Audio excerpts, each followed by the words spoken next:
Mirë mirë se keni ardhur. Ju falenderoj gjithëve për pjesëmarrjen. Ma marrë zoni I fija, flasim si me zorit, po kjo të regon që Partia Demokratike është në muajt e saja. Partia Demokratike është e gatshme për të qeverisur. Partia Demokratike është dhe do të mbetet diçka e shenjtë për komin shqiptar. Rrof Partia Demokratike. Saljanit, falenderojmë.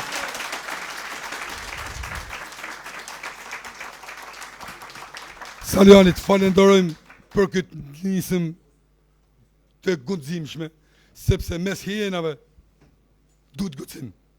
Falenderoj. Ju falenderoj gjithëve.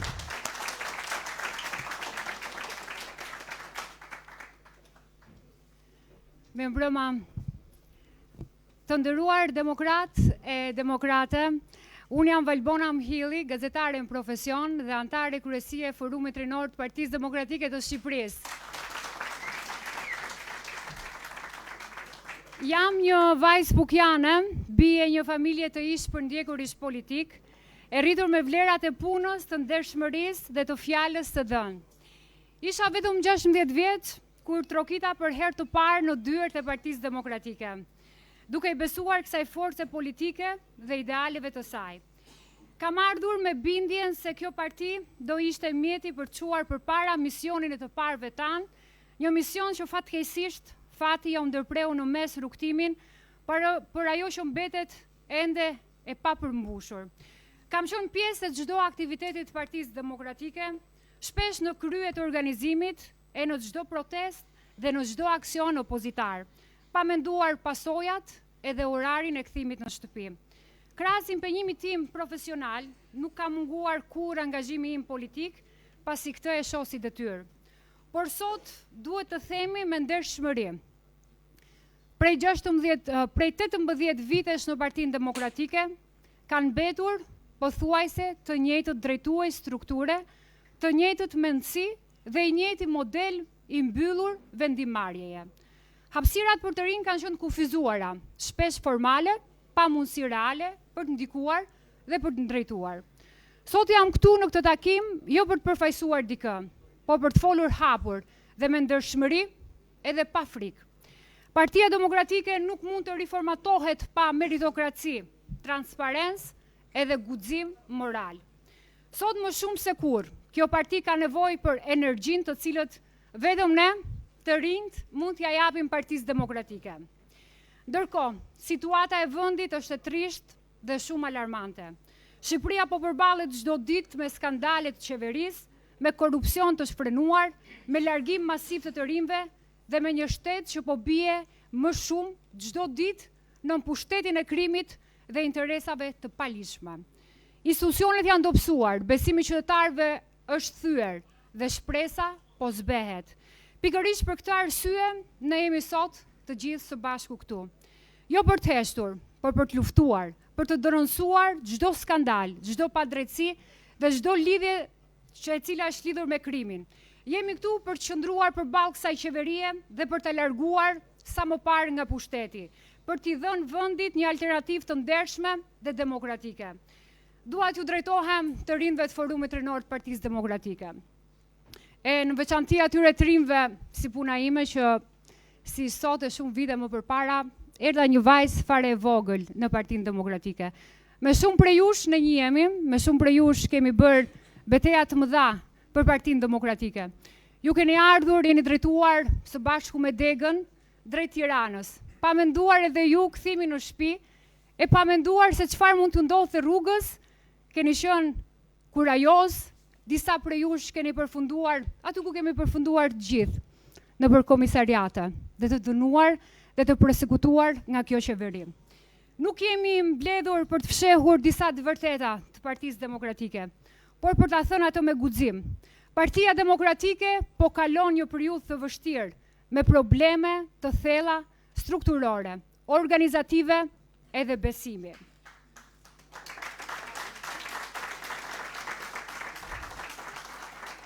Këto janë realitete që nuk mund dhe nuk duhet t'i mohojmë. Ju të rinjtë e FRPD-s nuk jeni thjesht një forum, jeni ndërgjegjja, energjia dhe ardhmja e Partisë Demokratike. Ndryshimi nuk vjen nga heshtja, por nga angazhimi. Nuk vjen nga largimi, por nga përballja. Nuk vjen nga apatia, por nga guximi për të ndryshuar dhe për të ndryshuar këtë vend. Sot na duhet një parti demokratike e cila të jetë demokratike brenda vetes, më e hapur ndaj ideve të reja, më e ndershme me antarët dhe gjithashtu më e lidhur ngushtë me qytetarët. Dhe këtë ndryshim ne duhet ta bëjmë të gjithë së bashku. Nuk mund ta bëjnë ata të cilët janë lodhur, por ata të cilët ende besojnë, ata të cilët kanë akoma shpresë, ata të cilët e duan Partinë Demokratike. Detyra jonë është ta ringrejmë Partinë Demokratike nga baza, me vlera, me merit, me transparencë dhe me vizion evropian. Le të jemi ne brezi i cili nuk u dorëzua kurrë. Brezi që foli kur ishte vështirë dhe veproi kur të tjerët vetëm prisnin. Shqipëria ka nevojë për ndryshim. Le ta sjellim atë së bashku me Partinë Demokratike. Faleminderit.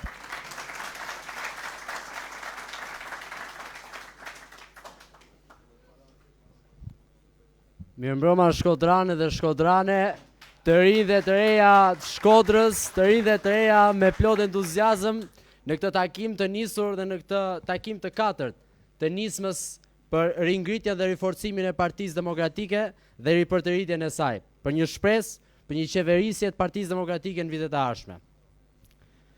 Sot në gjendje se ku ndodhet Partia Demokratike, me një zëvendës kryeministre, e cila është në arrati, me një qeveri e cila është gati në rënje, ka përballë një opozitë të dobët, një opozitë që nuk e rrezon dot as me protesta Xhiro Bulevardi, por as me një opozitë e cila bën luftën e saj në parlament.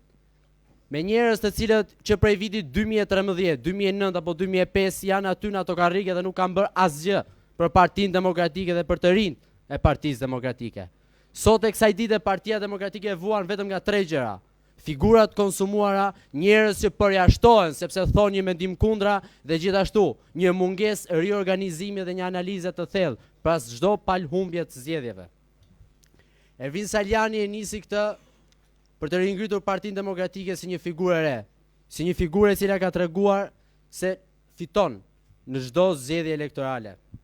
Dhe ne jemi këtu për të mbështetur figurat e reja, për t'i thënë stop figurave të konsumuara, për t'i thënë stop figurave që shesin mandatet, për t'i thënë stop atyre që shesin interesin e demokratëve, për t'i thënë stop atyre që shesin interesin e njerëzve që kanë 13 vite në opozitë, dhe për t'i thënë stop atyre që shikojnë Partinë Demokratike dhe Parlamentin e Shqipërisë si një vend pune për të marrë rroga dhe dieta. Dhe po, Partia Demokratike do të ndryshojë, do të ripërtërihet, do të riorganizohet dhe kjo do të bëhet vetëm nga figurat e reja të saj dhe nga njerëzit që e duan Partinë Demokratike pa interes. Fitore dhe poshtë Rama, poshtë gjithë ata që shesin interesin e demokratëve të shqiptarëve. Fitore.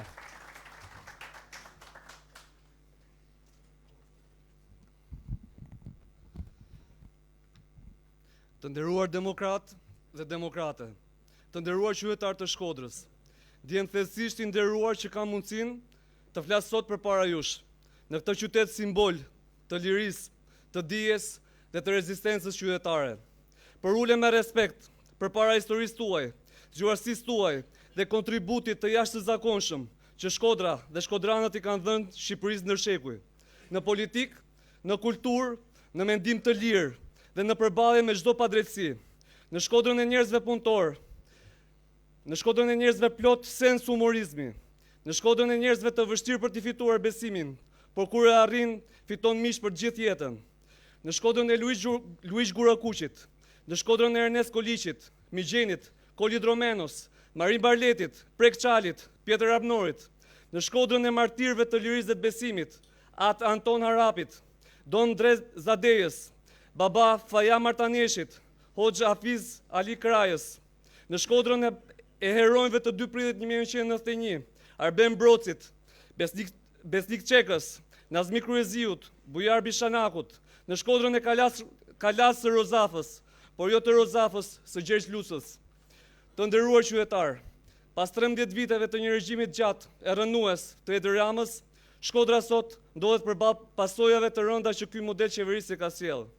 Shkodra është trajtuar si një qytet i dorës së dytë.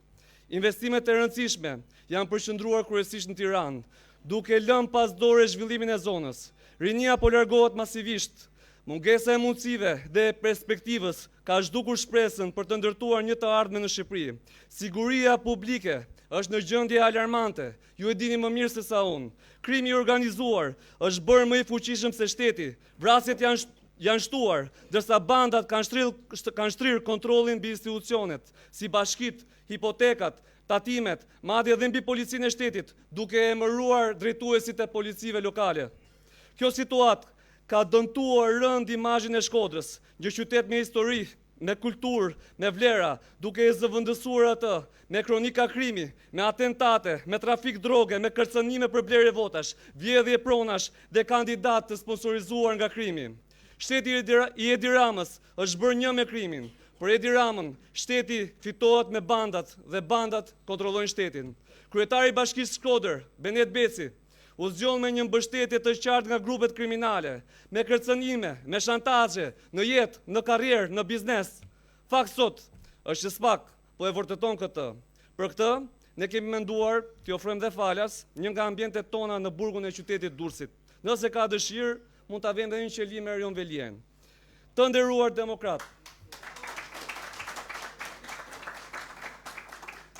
duke parë situatën alarmante në të cilën ndodhet sot Shqipëria, është e domosdoshme që, përveç betejës kundër këtij regjimi kriminal, të kemi guximin të shohim edhe nga vetja, të shohim shtëpinë tonë politike. Është e papranueshme që pas 35 vitesh parti, akoma nuk kemi lista të sakta anëtarësie. Është e qartë se mbyllja e listave në zgjedhjet e fundit parlamentare ishte një gabim strategjik. Sipas çdo studimi të shkencave politike, mbyllja e listave redukton numrin e votuesve, por rrjedhoi favorizon pushtetin. Është e qartë se mungesa e një betejë për koalicionet parazgjedhore na bëri të humbasim minimumi 6 mandate në shkallë publike. Është e qartë se mungesa e një sistemi meritokratik brenda Partisë Demokratike demoralizon njerëzit e punës. Është e qartë se mos respektimi i statutit në mënyrë të vazhdueshme shkakton konfuzion në bazë dhe mungesë besimi. Është e qartë se rënja e numrit votuesve nga 622.000 në vitin 2021 në 529.000 është një fakt që duhet të na alarmojë të gjithëve për të parë ku kemi gabuar. Përndryshe në zgjedhjet e tjera ndoshta humbasim dhe 100.000 të tjera. I them këto jo për të goditur kryetarin e zgjedhur Partisë Demokratike, Dr. Berishën, ndaj të cilit personalisht unë nuk do hell kurrë balt, përkundrazi, do e vlerësoj për sakrificën që ka bërë ndër vite dhe për sa kohë të kem vetë frym. Thëm këto, nuk mund ta mohoj se reagimi që patëm nga leadershipi për nismat që ndërmorëm gjithë bashk ishte zhgënjyes, duket sikur anëtarësia përpiqet të tregohet më e matur kur shprehet, ndërkohë leadershipi shpeshherë më i nxituar.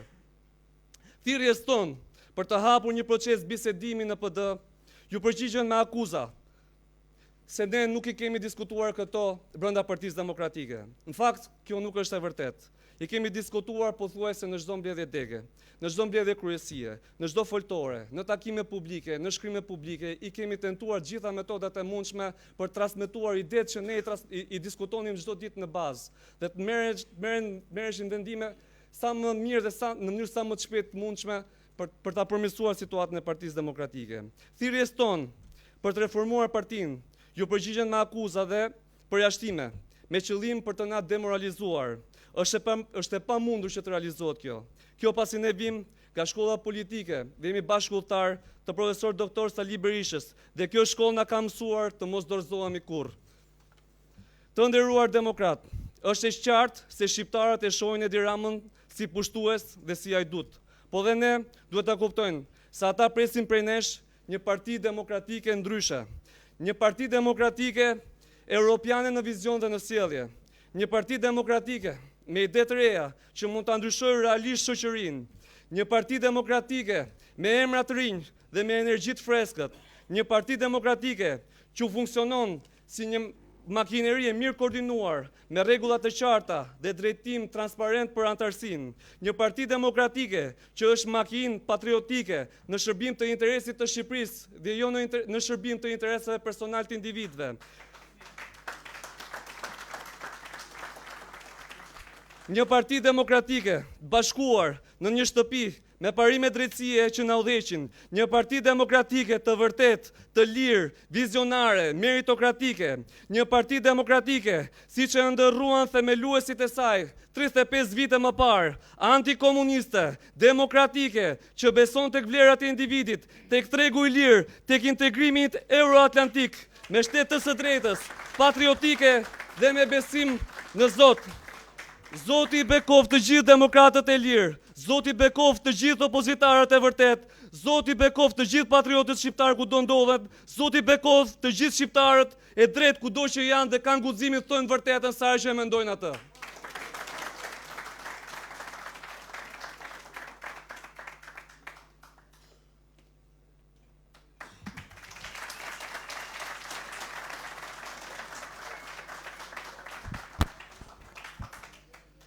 Të nderuar demokratë dhe demokratë, të nderuar qytetarë të Shkodrës, i nderuar nënkryetari i Partisë Demokratike Dega Shkodër, të nderuar anëtarë të kryesisë, të nderuar drejtues të strukturave të Partisë Demokratike në Shkodër.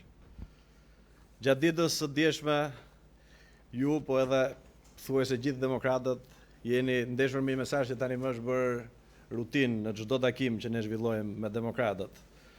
Pra, ky mesazh që vjen në emër të Partisë Demokratike dhe që u bën thirrje që takimet organizohen në rastin e Shkodrës nga Benet Beci, po në rastet e tjera nga grupe kriminale, nga një numër i cili paguhet nga Partia Demokratike, edhe nga ju, edhe nga ne. Pra, mesazhi i fundit që ka ardhur është në datën 17 mars. Nuk ju kanë uruar as për Krishtlindje, as për Bajram, as për të bërë një mesazh kundër qeverisë Edi Ramës, as për të bërë thirrje për protesta, por ju bëjnë thirrje që mos takohemi me njëri tjetrin. Shpenzojnë para, por e kanë kot. Koltugofagët, të cilët duan edhe janë qepur koltuqeve dhe karrigeve për t'i mbajtur me forcë, sepse siç e shihni, nuk po ja dalin dhe nuk do t'ja dalin dot. Siç po e shihni dhe siç e din qytetarët shkodran, por edhe gjithë Shqipëria, në rastin e Shkodrës, Benet Beci nuk ka qenë ndonjë drejtor i emëruar prej meje, as i emëruar prej jush. Ka qenë ish drejtor i emëruar për drejtuesve të Partisë Demokratike dhe i mbajtur me pekule, me gjatë në institucionet më të rëndësishme.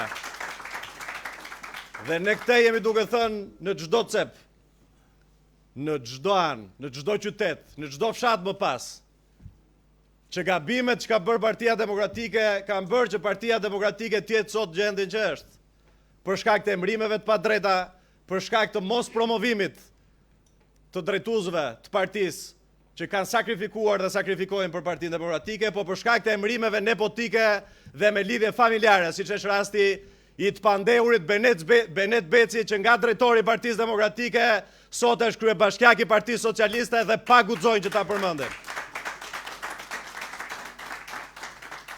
Të nderuar, ju shikoj, ju njoh dhe ju njohin demokratët e gjithë qytetit, por pa diskutim edhe demokratët e gjithë Shqipërisë për shkak se shihemi në për aktivitete e protesta.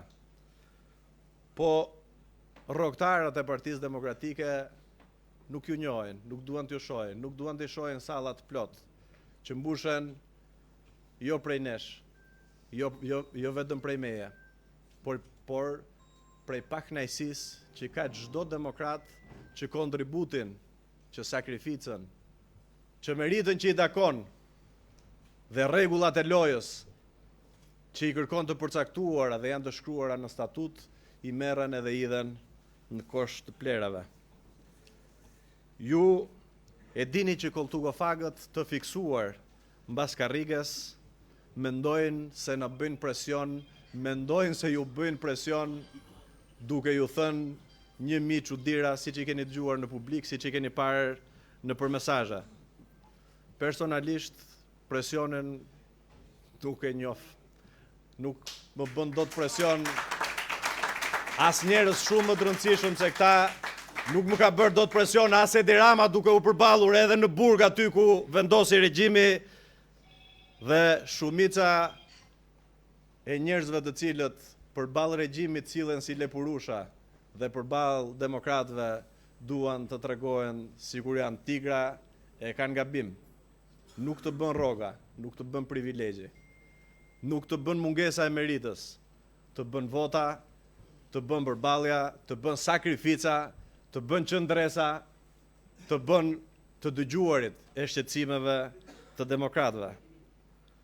Më tha shumë bukur një mik, po e perifrazoj në mënyrë pak më të butë në fakt, se është fjala popullore, që më mirë disa beteja, edhe nëse humbin, të humben me miq, se sa të fitojnë me të pa burra. Por, beteja që kemi nisë ne, është një betej e fituar. Është një betej e fituar sepse falë takimeve me ju, falë rizgjimit të antarëve të Partisë Demokratike, Partia Demokratike sot nuk është më siç ishte dje dhe nesër nuk do t'jetë më as siç është sot, është shumë më mirë. Partia Demokratike sot është e gjitha në terren. Partia Demokratike sot organizohet fort në parlament duke u përpjekur të përballet me qeverinë. Partia Demokratike sot ka dalë në protest. Partia Demokratike sot po përpiqet të kontaktoj njerëzit. Dhe këtë e kemi kërkuar që ditën e parë. Të nderuar miq, pa diskutim që kur je në Shkodër, Shkodra nuk është thjesht një qytet, Shkodra është ndërgjegje, është kujtesë historike, është rezistencë ndaj padrejtësisë dhe simbol i qëndresës qytetare kundër çdo pushteti që harron detyrimin e tij ndaj njerëzve. Dhe nuk kishte se si të ishte ndryshe edhe sot, me një sallë e cila është plot dhe me njerëz të cilët kanë mbetur jashtë. Sot këtu do flasim për të vërtetën, për përgjegjësinë dhe për ndryshimin që Shqipëria ka aq shumë nevojë dhe që qytetarët mezi e presin. Sot flasim për një realitet idhur, një qeveri të zhytur në skandale, një pushtet që ka humbur ndjeshmërinë morale, që ka humbur totalisht lidhjen me hallet dhe problemet e njerëzve, që nuk njeh më fjalën përgjegjësi dhe që ka shndërruar shtetin nga shërbëtor qytetarëve në instrument të interesave të ngushta që po zbulohen nga dita në ditë. Në një sistem të korruptuar deri në palc, në administrim publik dhe me një standard mizerabël dhe të papranueshëm për qytetarët. Shqipëria nuk e meriton këtë. Skandalet janë bërë rutinë, aferat financiare, abuzimet me fondet publike, lidhjet e errta mes pushtetit dhe krimit, koncesionet klienteliste, shkatërrimi i pronës publike, shtrëngimi me vendin e punës dhe me bukën e gojës janë kthyer në normalitet plot në Shqipëri. Në çdo vend normal, një ministër që dështon, një zyrtar që përfshihet në aferë i jep dorëheqjen, e nëse nuk i jep dorëheqjen e shkarkon kryeministri. Këtu dorëheqja është zhdukur nga fjalori i pushtetit. Në vend saj kemi arrogancë, heshtje, sulm ndaj drejtësisë dhe propagandë bosha. Ky është degenerimi i shtetit, kur pushteti nuk ka më frikë nga ligji dhe as nga qytetari. Në një demokraci funksionale, përgjegjësia është parim themelor. Në Shqipëri, ajo është përjashtim. Askush nuk jep dorëheqjen, askush nuk mban përgjegjësi, askush nuk ndjen detyrimin moral për t'u larguar nga gjithçka që dëmton interesin publik. Kjo të dashur miq nuk është rastësi. Kjo është filozofia qeverisë e Edi Ramës tash e 13 vjet. Në këtë realitet të zymt, qeveria shqiptare po paguan dhe po merr në fakt se nuk po paguan qeveria shqiptare. Asgjë, po qytetarët shqiptarë po paguajnë për çdo abuzim të qeverisë shqiptare. Të rinjt po largohen masivisht për shkak të këtij qeverisjes. Familjet u mbasin besimin se puna e ndershme shpërblehet. Profesionistët ndihen të përjashtuar, ndërsa propaganda përpiqet të krijojë një Shqipëri imagjinare. Realiteti është fatkeqësisht një Shqipëri e lodhur, e zhgënjyer dhe e zemëruar në çdo cep të saj. Shqipëria ka nevojë urgjente për të ndërruar kapitull dhe pa humbur kohë. Po përballë të realitetit të zymt, ku zëvendës kryeministre kapet duke përcaktuar miliarda euro tendera me bekimin e kryeministrit, ku agjencia që duhet ishte kombëtare e informacionit, që duhet ishte në shërbim të qytetarëve, është kthyer në shërbim të karteleve kriminale, siç e pat me rastin e Ergysa Gaset. Sot shqiptarët e shohin po ashtu ama, dhe duhet ta themi, qartësisht, se për disa nivele që mendoheshin të paprekshme, pandëshkueshmëria nuk është më e përjetshme. Drejtësia vonon por nuk harron. Dhe SPAK-u me të gjitha kufizimet, por edhe me presionet që e shoqërojnë, ka treguar se drejtësia mund të prek edhe në majat më të larta të pushtetit, siç ka ndodhur me 2 rastet që i thash pak më parë.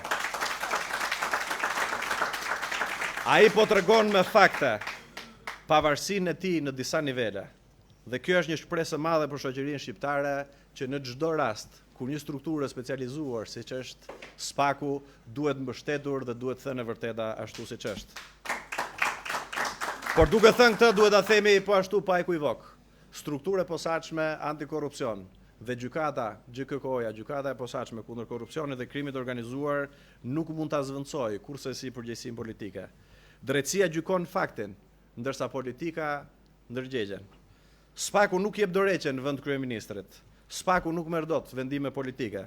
Përgjegjësia politike është detyrimi i qeverisë dhe i kryeministrit dhe ndërkohë detyrimi për ta bërë qeverinë të largohet është i opozitës dhe i të gjithëve ne. Dhe këtu është thelbi i problemit.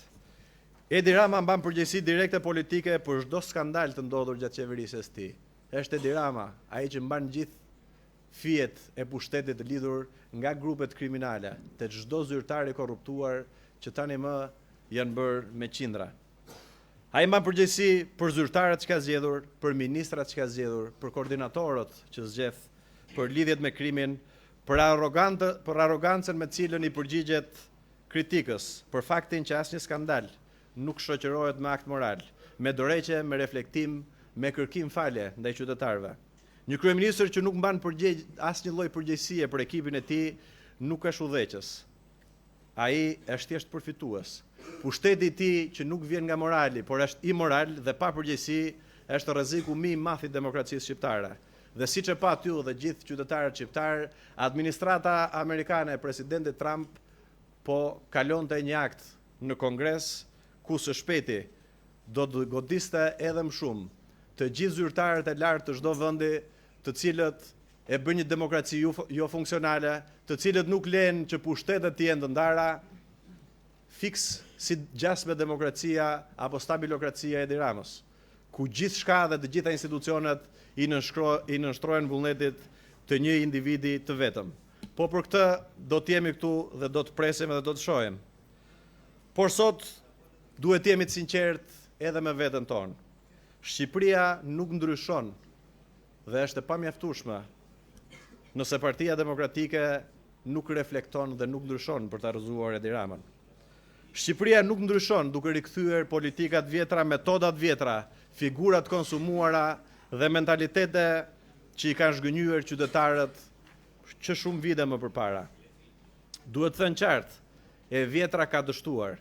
Ka dështuar sepse ka folur shumë dhe ka vepruar pak. Ka dështuar sepse është mbyllur në interesa të ngushta. Shikoni pak rastin e Partisë Demokratike edhe në këtë moment. Partia Demokratike ka një statut dhe nuk ka asnjë shans që të përjashtohet dot askush nga Partia Demokratike.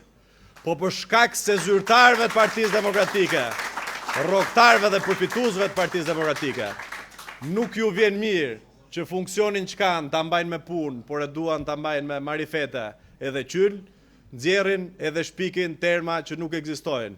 Nuk ka vetë përjashtim, ka vetë përfshirje, ka vetë aktivizim, ka përballje. Dhe ne do t'ja dalim deri në fund ta ndryshojmë Partinë Demokratike. Po kjo politik ka dështuar po ashtu sepse ka harruar se politika është shërbim, nuk është pronë. Se andarësia e Partisë Demokratike dhe qytetarët nuk janë pronë, por janë aksionerë. Ne jemi këtu jo vetëm për Partinë Demokratike, por jemi në betejë për shtetin e së drejtës dhe për dinjitetin e politikës. Dhe përfaqësojmë një zë ndryshe i cili në çdo cep po tregon që është një shpresë e madhe jo vetëm për demokratët, por për gjithë qytetarët shqiptarë. Shqipëria nuk ka nevojë vetëm për denoncim. Shqipëria ka nevojë për alternativë. Dhe kjo alternativë duhet vi nga një opozitë e reformuar, e bashkuar dhe e përgjegjshme. Partia Demokratike në këtë moment ka përsëri një përgjegjësi historike. Rotacioni politik nuk është luks. është domosdoshmëri demokratike, është mënyra e vetme për të ndaluar kapjen e shtetit dhe për të rikthyer ekuilibrat institucional dhe për t'i dhënë shoqërisë shpresë reale. Sot është koha për guxim, dhe Shkodra dhe qytetarët e Shkodrës e kanë treguar në momentet më të errta të diktaturës komuniste. Sot është koha për përgjegjësi, për një politikë që i shërben qytetarëve dhe jo vetes, për një Shqipëri ku pushteti kontrollohet, drejtësia vepron dhe politika mban përgjegjësi. Nëse sot kërkojmë besimin e qytetarëve, por pa u reformuar, pa u hapur, pa ndryshuar mënyra se si bëjmë politikë, atëherë edhe ne jemi pjesë e problemit dhe jo e zgjidhjes. Reformimi i Partisë Demokratike nuk është më një zgjedhje. Reformimi i Partisë Demokratike është domosdoshmëri për të qenë forcë fituese dhe alternativë fituese. Dhe kjo domosdoshmëri duhet bëhet duke pasur hapje reale ndaj shoqërisë, duke pasur garë reale, duke respektuar meritën dhe duke rikthyer meritokracinë në çdo funksion të Partisë Demokratike. Duhet marrë një herë mirë fund pazaret dhe emërimet nëpërmjet pazareve nga lart, duke mos pyetur antarësinë e Partisë Demokratike. Vetëm kështu, Partia Demokratike dhe opozita bëhet alternativë e besueshme. Vetëm kështu, rotacioni politik fillon edhe bëhet i besueshëm tek qytetarët shqiptar, sepse rotacioni nuk është akmarrje. Rotacioni është oksigjen për demokracinë. Dhe sot ne jemi përballë një zgjedhjeje të qartë. Ne nuk duhet lëm kursesi që të vazhdojmë me Ramën dhe këtë sistem të kalbur, por duhet zgjedhim një politikë që mban përgjegjësi, që nuk ka frikë nga drejtësia dhe që u shërben qytetarëve. Kjo, të nderuar miq, nuk është vetëm një bashkëbisedim, nuk është vetëm një fushat. Kjo është një përballje morale mes arrogancës dhe dinjitetit, mes frikës dhe guximit, mes vjetrës që mban peng dhe të res që lufton, mes rroktarëve që duan të ruajnë privilegjet dhe të sakrifikuarve që kanë lënë çdo privilegj për të mbajtur Partinë Demokratike në këmbë. Koha e këtij pushteti ka mbaruar, koha e politikës së vjetër ka mbaruar, koha e ndryshimit ka ardhur. Të gjithë ne bashkë po bëjmë të mundur një ndryshim në Partinë Demokratike që do të vijë në fund me një fitore dhe ndryshim të gjithë Shqipërisë. Fitore, fitore, fitore.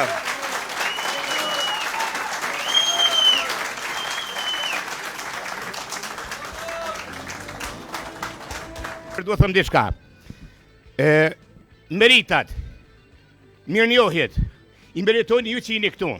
Jo na që kena ikë, sa do të mirë djena, na si na të mirë sa jo. Ju që keni ritmin këtu, ju që bani bizneset këtu, ju që mani vanin këtu, ju jeni ata që meritoni, jo na që kena shkue e u prif mire tonë drejt asimilimit jashtë shtetit. Gjeneras tebe, gjeneras time, i dhem zemar për këtë vend, se jam bo 40 vjeç këtu. Rinin e kom kalue në këtë vend, janë kanë vitet e arta, atë janë vitet e prodhimit dhe shfryzimit që ne shfryzojnë atë e jashtë. Pranaj, unë thashë Helena, unë jam një kombëtar për mua, ai që është më i miri, a demokrat o socialist, ati dharë zoti forcë, ai që drejton e din më mirë halët e këtij popullit, ati dharë zoti forcë me marrë në dorë qeverinë shqiptare. Por duhet them edhe diçka, i ka ardhur koha, gjeneratën tonë, na me ditë me nej dhe me uan të drejtën të në të rive me dërtua se ta kanë menjen. A kupton? Dhe zoti Sajrani edhe fjalë kam me ty. Na atje unë një kum çështet politike, ekonomike, trana sikur me kanë ka hambu këtu, por se kena realizuar punë tonë atje. Em dukesh, don krejt let nuk është me dal atje ku jenis. Se ta i kanë mush xhepat heret e nuk i zbrasin për kollaj, ju jeni pa parë në xhepa e keni vështirë për me arrit ato që duhet për këtë popull për ta njerëz. Prandaj inshallah unë jam i kënaqur për këtë rini dhe kërkoj një shqiptare që të bashkohet me ty dhe me gjeneratën tuaj për të vënë qeverinë dhe për ta vuar Shqipërinë në vijë e ndajnë atë drejta. Mos pritni se vjen Amerika e bë punën tonë në shtëpi tonë. Bëni ju këtu. Ju faleminderit.